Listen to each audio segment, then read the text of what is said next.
This is your Diamond Insight for tonight of the second Scramble for Africa. This week, on the 25th of May, Africa commemorated and celebrated under a new COVID normal the Africa Freedom Day.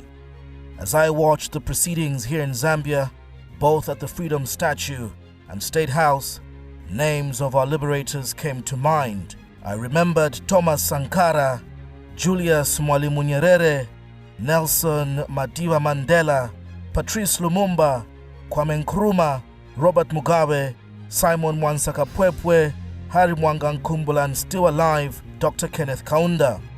Soon my heart broke and tears rolled down my cheeks.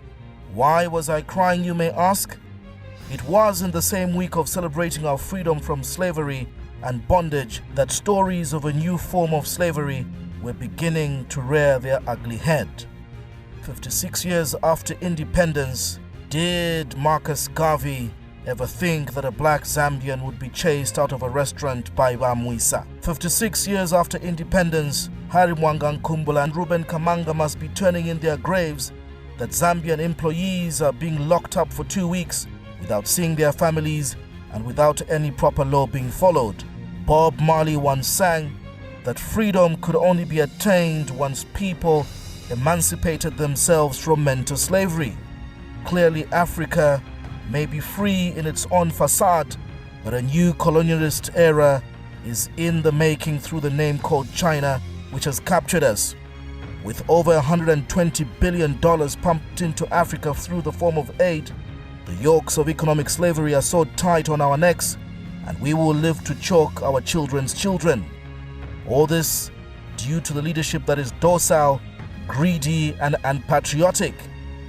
If our ruling party in the PF understood the meaning of the word patriotic in the letter P of their party name, probably they would not tolerate this torture and abuse that our people are being put through.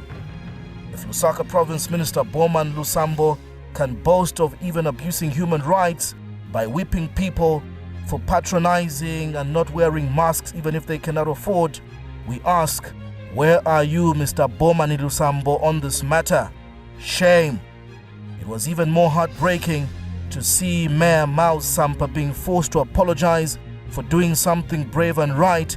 Instead of supporting him, we are told he overstepped his jurisdiction.